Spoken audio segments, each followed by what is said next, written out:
শেখ হাসিনাকে ফেরাতে চিঠি দেওয়া হলেও সেই চিঠির কোনো উত্তর দেয়নি ভারত, বরং তার থাকার মেয়াদ বাড়িয়েছে।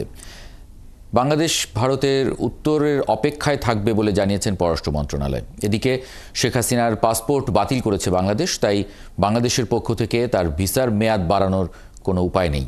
বিকেলে পররাষ্ট্র মন্ত্রণালয়ের সাপ্তাহিক ব্রিফিংয়ে এই তথ্য জানানো হয়। আরও জানাচ্ছেন নিবিড় সাহা। ছাত্র জনতার গণ অভ্যুত্থানের মুখে গেল বছরের ৫ আগস্ট দেশ ছেড়ে ভারতে পালিয়ে যান সাবেক প্রধানমন্ত্রী শেখ হাসিনা। সেই থেকে তিনি ভারত সরকারের আশ্রয়ে দেশটির কোনো একটি সেফ হোমে আছেন। সম্প্রতি ভারতীয় গণমাধ্যমের খবরে বলা হয়, দেশটি শেখ হাসিনার সেখানে অবস্থানের মেয়াদ বাড়িয়েছে। তার ভারতে আশ্রয় নেয়ার বিষয়টির আইনগত বৈধতা দিতে ভারত সরকারের এমন উদ্যোগ, যা দেশটিতে শেখ হাসিনার সম্ভাব্য দীর্ঘমেয়াদী অবস্থানের ইঙ্গিত দেয়।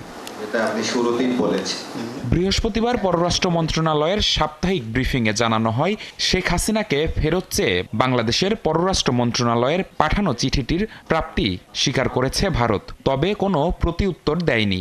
এদিকে বাংলাদেশে তার পাসপোর্ট বাতিল হওয়ায় ঢাকার তরফ থেকে শেখ হাসিনার ভিসার মেয়াদ বাড়ানোর কোনো প্রাসঙ্গিকতাও নেই। ভারতের পররাষ্ট্র মন্ত্রণালয়ের মুখপাত্র পত্র প্রাপ্তির বিষয়টি অ্যাকনলেজ করেছেন।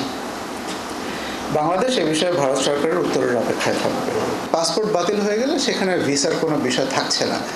এখন আপনারা যা জানেন আমরাও একটুকুই জানি, মিডিয়ার মাধ্যমে যতটুক আপনারা দেখেছেন আমরা ততটুকুই দেখেছি। আমাদের কাছে যেহেতু কোনো বাড়তি তথ্য নাই, এই কারণে কোনো রকমের কনজেকচার বা স্পেকুলেশন আমরা করব না। এদিকে আগামী ২০ থেকে ২৪ জানুয়ারি পর্যন্ত চীনে সফরে যাবেন পররাষ্ট্র উপদেষ্টা। এই সফরকে চীনের সঙ্গে সম্পর্ক জোরদারের সুযোগ হিসেবে দেখছে ঢাকা। সফরে দ্বিপাক্ষীয় বাণিজ্য, রোহিঙ্গা সংকট, কৃষিসহ নানা বিষয়ে যৌথ অংশীদারিত্ব নিয়ে আলোচনার সম্ভাবনা আছে।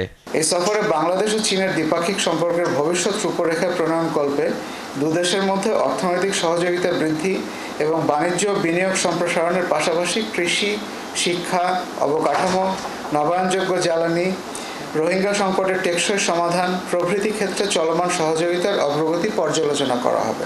সম্প্রতি ৩৬ জন রোহিঙ্গা বাংলাদেশে অনুপ্রবেশ করেছে। পররাষ্ট্র মন্ত্রণালয় বলছে, সীমান্তে নিরাপত্তা বাহিনী সর্বোচ্চ সতর্ক অবস্থায় রয়েছে। নিবিড় সাহা, ৭১, ঢাকা।